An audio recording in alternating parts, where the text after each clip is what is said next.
இந்த கருட தரிசனத்தை நாம் எப்படி செய்ய வேண்டும், இதில் உள்ள ரகசியங்கள் என்ன, எந்த நாளில் கருட தரிசனம் செய்தால் நமக்கு எந்தமான யோக பலன்கள் கிடைக்கும் என்று இப்ப நீங்க எப்பொழுது எந்த இடத்தில் கருடனை தரிசனம் செய்ய வேண்டும் என்றால் உங்களுக்கு யோகம் வேணுங்கிறாங்க. அந்த யோகம் கிடைத்தால் கருடன் பார்க்க முடியும், அல்லது கருடர் தரிசனம் செய்தாலே நமக்கு யோகம் உண்டு அப்படிங்கிறதா சாஸ்திரத்தில் சொல்லப்பட்டது, பெரியோர்கள் சொல்லப்பட்டது.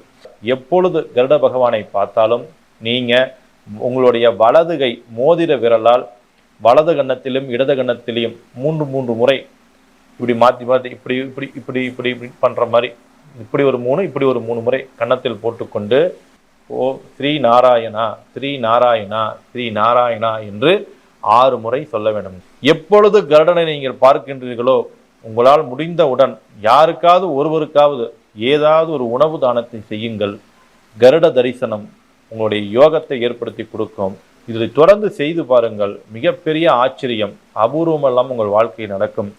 கட்டாயம் உணவு தானம் செய்யணுங்கிறாங்க, நாராயணங்கிற மந்திரத்தை சொல்லணும், அதுதான் ரொம்ப ரொம்ப முக்கியம். கருடனை பார்த்தால் உணவு தானம் செய்யணும். இதை செஞ்சு பாருங்க, உங்க வாழ்க்கையில நல்ல மாற்றங்கள் ஏற்படும். அந்த மாற்றத்தை நீங்கள் ஷேர் பண்ணுங்க. நன்றாக இருக்குன்னு சொல்லிக்கொண்டு அடுத்த நல்ல பதிவில் சந்திக்கிறேன். நன்றி, வணக்கம்.